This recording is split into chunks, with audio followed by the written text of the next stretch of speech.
Nora stood by the door shaking. Boxes were piled up around her shoes. She felt like the room had closed in.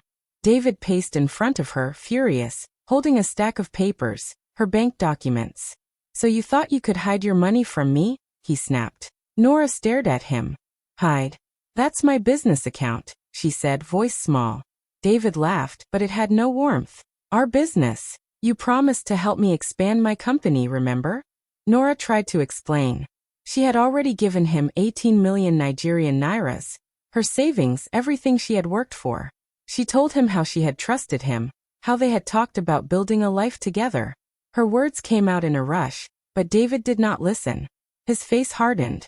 "I can't keep a woman who doesn't trust me. Pack your things and leave."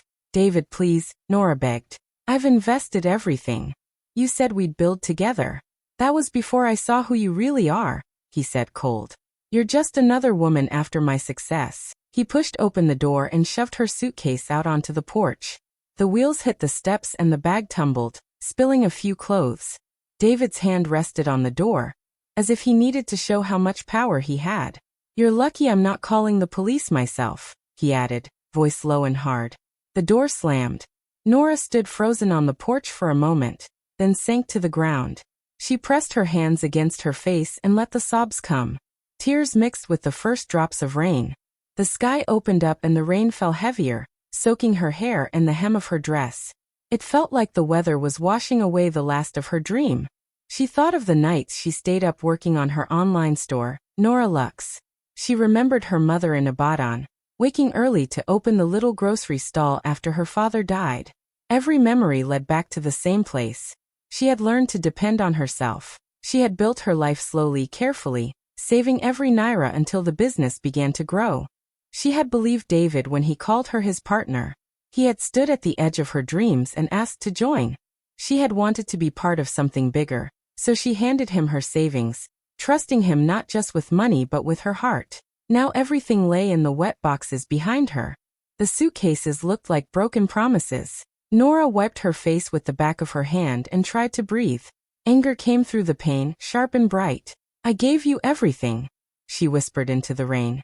"And you gave me nothing but lies." She did not scream. She did not beg. Instead she rose slowly, the wet fabric clinging to her legs, and pulled her suitcase back up onto the porch. Her fingers were numb from the cold and from the shock, but she kept hold of the handle. "You'll see what truth looks like," she told the empty house, more to herself than to him.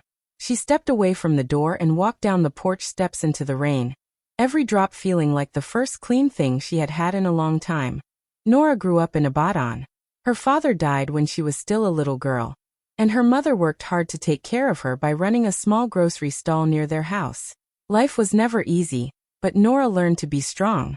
She saw her mother wake up before sunrise every day, setting up her stall, smiling at customers even when she was tired. From her, Nora learned that independence was not just about money. It was about dignity.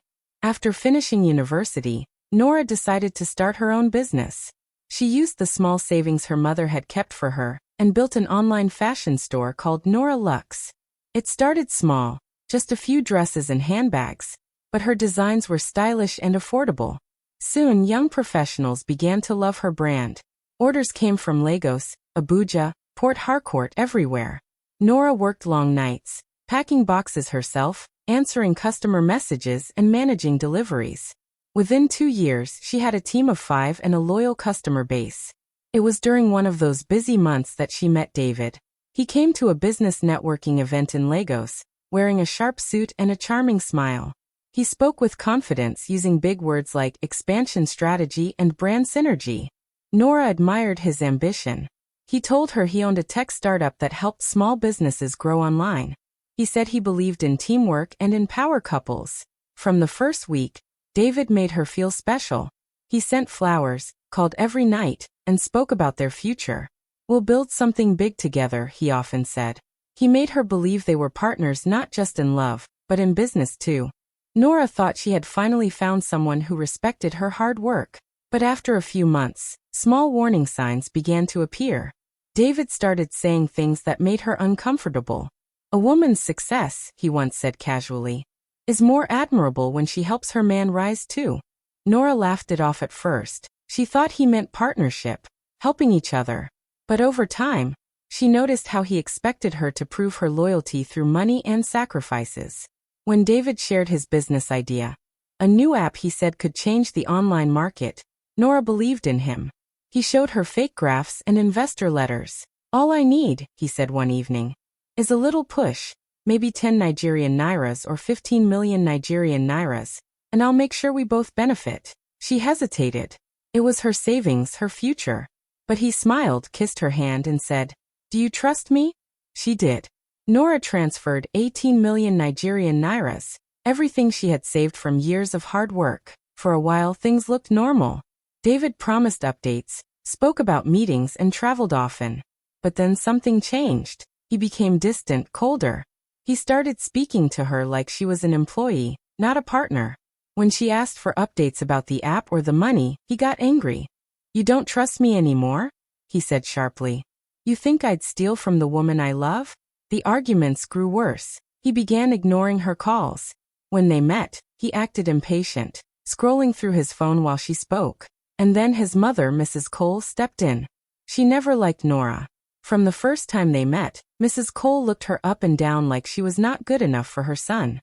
"Women like you," Mrs. Cole said one afternoon, "come for money, not love. You're not wife material." Those words stayed with Nora. She wanted to defend herself, but David just stood there, silent. He didn't say a word for her. That silence hurt more than anything his mother could have said. After that, things went downhill fast. David stopped visiting her store, stopped asking about her work. When she finally checked his business documents, she realized something shocking.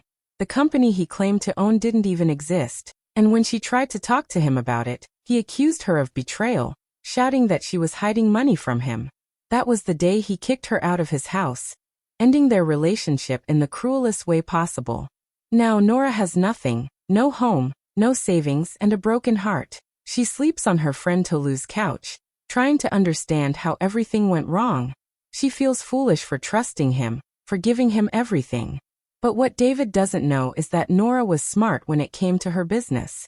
Every transaction they made, every naira she sent, went through her registered business account, not his. Legally, the records are in her name. That means the money trail leads straight to David. He thinks he took everything from her, but the truth is he left behind the one thing that could destroy him: evidence. And Nora, though heartbroken, is slowly realizing that her biggest mistake might also become her greatest weapon. Nora stayed at her friend Tolu's apartment after David threw her out. She had nowhere else to go. Her eyes were swollen from crying, and she hadn't slept properly in days. Tolu sat beside her, angry and protective, shaking her head in disbelief. "He took your money, Nora. That's fraud. Let's go to the police," Tolu said firmly. Nora wiped her face and whispered, "He'll twist it, Tolu. He knows people. They'll just call it a lover's fight." Tolu stood up, pacing. "So he gets to walk free after stealing everything you worked for? No way. He's not going to get away with this." Nora stayed silent. She didn't even have the strength to argue. She felt small, broken, and humiliated. All she wanted was to rest and make the pain stop. Later that night, as she tried to sleep, Nora's phone buzzed with a message. At first she ignored it, but something made her check. Her eyes widened as she read the alert. "Nigeria Naira 25,000,000 loan approved. Registered under Nora Adebayo." Her hands began to shake. She sat up quickly, her heart pounding. "Tolu. Tolu, wake up," she cried out. Tolu rushed out of the bedroom, half asleep. "What happened?" Nora showed her the phone, her voice trembling. "He didn't just take my savings. He's using my name to take loans." Tolu stared at the screen. "What? He forged your signature?" "Yes," Nora whispered, tears forming again. "That's not my approval. That's his doing. He's pretending to be me." Tolu clenched her fists. Then he just wrote his own arrest warrant. That moment changed everything for Nora. She wasn't just a heartbroken woman anymore. She was a victim of fraud. And this time, she wasn't going to cry. She was going to fight. The next morning, Tolu helped her gather all her documents: bank statements, chat screenshots, voice notes, and receipts. They went straight to a cybercrime unit in Ikeja without telling anyone. The building was quiet and clean, filled with computers and files. A calm, serious-looking officer welcomed them. His badge read Detective Adedeji. Nora sat nervously as he listened to her story. She explained everything. How she met David, how she trusted him, how he made her invest in his fake business, and how she later found out about the loan under her name. Detective Adedeji nodded slowly, taking notes. He didn't interrupt her once. When she finished, her voice was weak, and tears were sitting in her eyes again. He spoke softly. "You did well documenting all this, Miss Nora. Many people don't keep evidence. We'll handle it carefully." He leaned forward. "What David did is not just betrayal. It's fraud and identity theft. The law protects you. Even if he used love as a cover, that doesn't make it legal." Nora blinked, trying to take in his words. For weeks she had felt powerless. Now, for the first time, someone believed her. Tolu exhaled loudly. "So what happens next?" Detective Adedeji smiled slightly. "We'll start an investigation, but quietly. We won't alert him. We'll trace the money, the loan, and his digital footprint. Everything leaves a mark." Nora nodded, still shaking a little. "Thank you, sir," she said, her voice breaking. "Don't thank me yet," Adedeji said kindly. "Thank yourself for being smart enough to record everything. You gave us something to work with." As they left the station, Nora felt the weight on her chest lighten a little. The pain was still there, but so was something new, hope. That night, she sat by Tolu's window, staring out at the Lagos skyline. The air smelled of rain, and for the first time in a long while, she could breathe freely. She whispered to herself, "He thought I was weak, but he forgot I built everything from nothing once before. I can do it again." Tolu walked in quietly, placing a hand on her shoulder. "You're not alone this time," she said. Nora smiled faintly. For the first time since the nightmare began, she felt safe and ready to fight back. 2 weeks later, Nora was finally starting to rebuild her life. The pain was still there, but she was learning to live with it. She woke up early, made coffee, and began working again on Nora Luxe, her online fashion business. Orders were slow at first, but she didn't mind. Each sale felt like a small victory, proof that she was standing on her own again.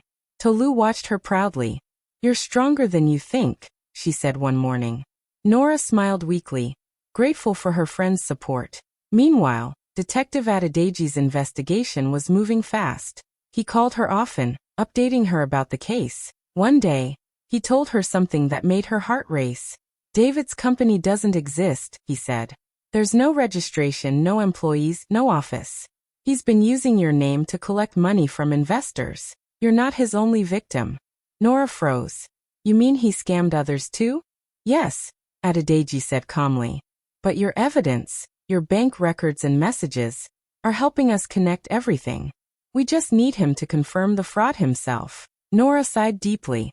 "So what do we do now?" Adedeji paused for a moment before replying. "We have enough evidence, but to make the case airtight, we need to catch him with proof in hand. You're the only one he trusts enough to talk openly." Nora's heart skipped. "You mean you want me to meet him?" "Yes," he said. "Not as revenge, just to finish what he started. You'll tell him you want to talk and maybe make peace. We'll handle the rest." At first, Nora was scared. The thought of seeing David again made her stomach turn. But then she remembered how he threw her out in the rain after taking everything she had. That memory gave her courage. "I'll do it," she said quietly. A few days later, the plan was ready. Nora would meet David at a high-end restaurant in Victoria Island, a place he often visited. She would pretend to want reconciliation and ask for one of her business files he still had. Meanwhile, the police would be nearby, recording everything. That afternoon, Nora dressed simply but elegantly. A soft cream blouse and black trousers. She looked calm on the outside, but her hands were trembling as she clutched her bag. Tolu squeezed her hand before she left. "You've got this," she whispered. When Nora entered the restaurant, she immediately saw David sitting at a corner table, wearing a designer suit. He was smiling, confident as ever, as if nothing had happened. He stood up and spread his arms. "Nora, you look good for someone who lost everything." Nora forced a small smile. "Not everything," she said softly.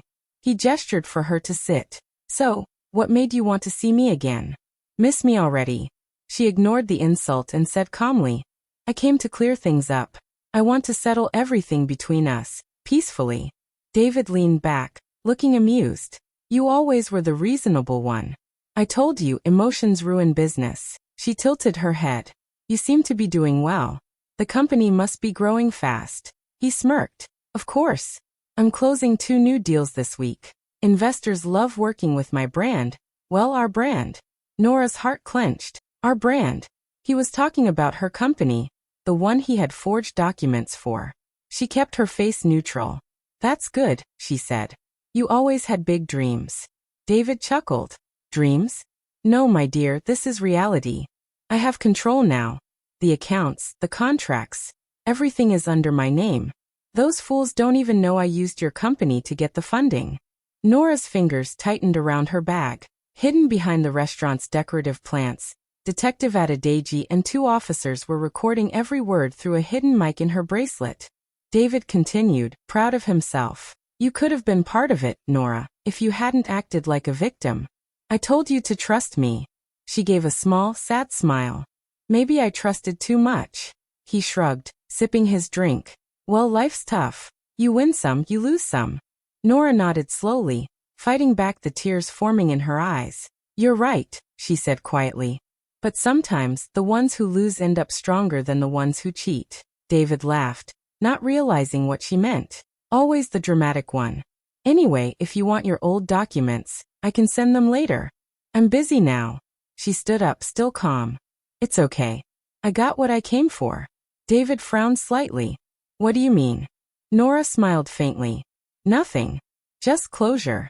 She turned and walked toward the door, her heels clicking softly against the floor. The moment she stepped outside, she let out a shaky breath she had been holding the entire time. From across the street, Adedeji approached her with a nod. You did great, he said. We got everything we needed. Nora's eyes filled with tears, a mix of pain, relief, and triumph. He didn't even realize he was confessing, she whispered. Adedeji gave her a small, proud smile. People like him never do. Their pride blinds them. As they walked back to the car, Nora looked up at the evening sky. The sun was setting, painting the clouds gold. For the first time since her heartbreak, she felt something new, peace. She knew the fight wasn't over yet, but this time, she wasn't the helpless woman who had been kicked out into the rain. She was the woman who had turned her pain into power, quietly, patiently, and with proof that would soon bring justice. 2 mornings later, David is sitting in his living room, wearing a silk robe, scrolling through his phone. His mother, Mrs. Cole, is watching a morning talk show beside him, humming softly as she drinks her tea. Suddenly, loud sirens break the calm. Several police cars stop right in front of the gate. The noise draws attention. Neighbors peek through their windows. David. What's this? Must be a mistake. Mrs. Cole. Maybe they're here for someone else. Don't get up. But the loud knock on the door says otherwise. Knock. Knock. Knock.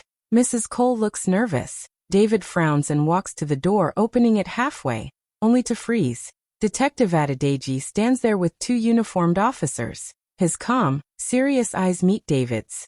Adedeji, showing his badge, Mr. David Cole, you are under arrest for financial fraud, forgery, and identity theft. Mrs. Cole jumps up from her seat.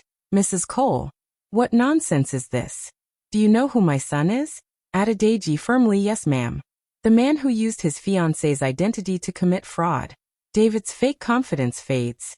His voice trembles. David. Wait. This is all a misunderstanding. Nora, she set me up. Adedeji calmly, she didn't set you up, Mr. Cole. You set yourself up. We just watched. The officers begin reading him his rights. Mrs. Cole tries to pull her son away, shouting, You can't take him. He's innocent. But the officers hold their ground. David's phone is taken, his laptop bag seized as evidence. His mind races. He tries to speak again, but the words crumble in his mouth. David, please listen. I can explain. Adedeji. Save it for court. At that moment, a quiet car stops by the gate. Nora steps out. She's dressed simply, a white blouse, black pants. Her face calm, not angry, not proud. Just done. Mrs. Cole glares at her. Mrs. Cole. You did this. Nora softly, no ma'am. He did. David's eyes widen as he sees her. He takes a step forward, handcuffed. David, desperate. Nora, please. Tell them it's a mistake. I was just trying to fix things. Nora. You kicked me out after taking my money, David. I didn't call the police. Your actions did. There's silence for a moment. Even the neighbors stop whispering. All eyes are on David, the once proud man now being led to a police car. Mrs. Cole drops to the steps, holding her head. Mrs. Cole murmuring, "This can't be happening, not my son." Nora stands still as they put David inside the car. He looks at her one last time, his face pale and broken. David, weakly, "I never meant to hurt you. Nora. But you did. And now you have to face what you did." The car doors shut. The sound of the engine fills the air.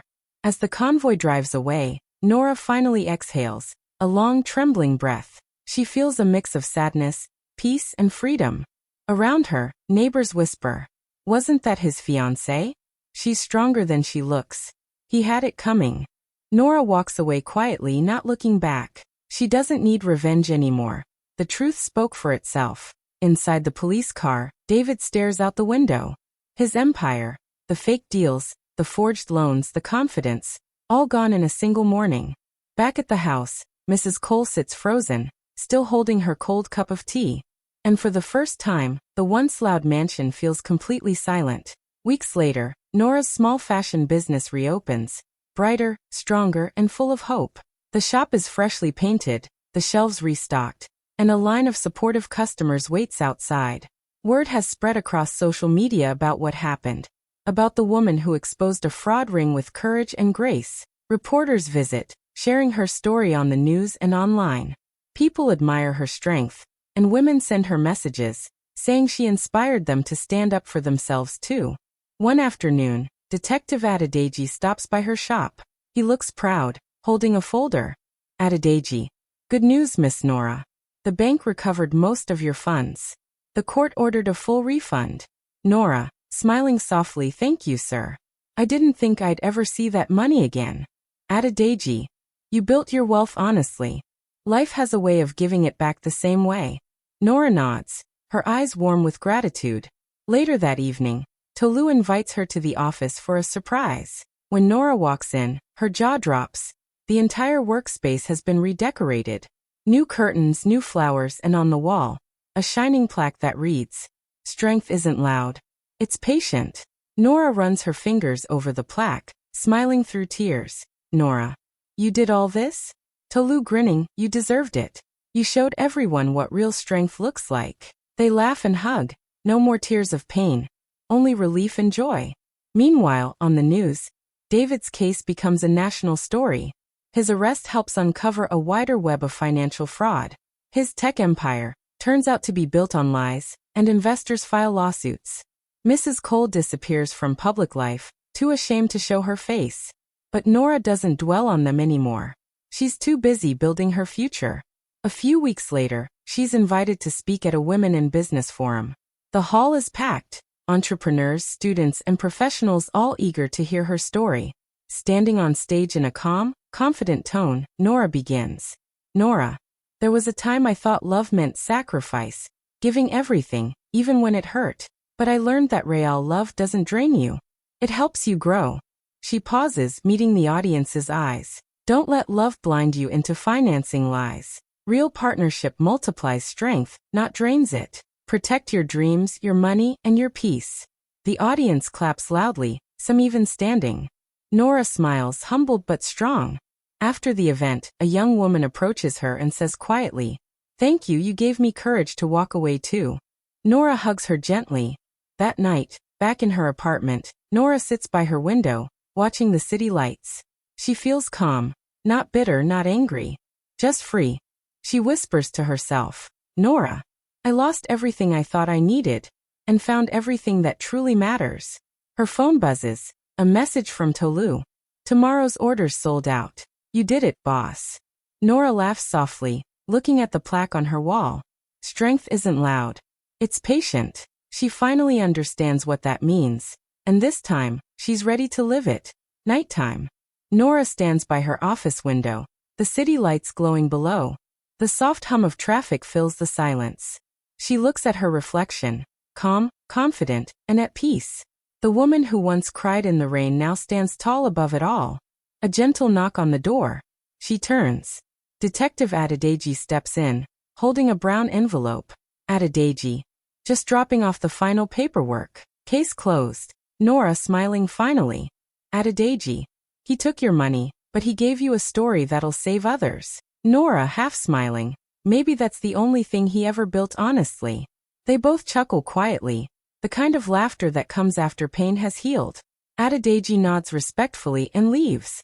The door closes behind him, leaving Nora alone with her thoughts. She looks out the window again, the skyline shining like hope reborn. The reflection of her own face overlaps with the lights, like a woman becoming one with her dreams again. She whispers softly to herself, Nora, he kicked me out with nothing, and life brought me back with everything that matters. A slow smile spreads across her face. The camera pulls back, showing the entire city, vast, glowing, alive. Somewhere out there, new beginnings are waiting for her. Hi besties. Thank you so much for watching till the end. If Nora's story touched your heart, please don't forget to like, comment, and subscribe for more powerful stories like this. See you in the next one. Bye. Yellow Heart.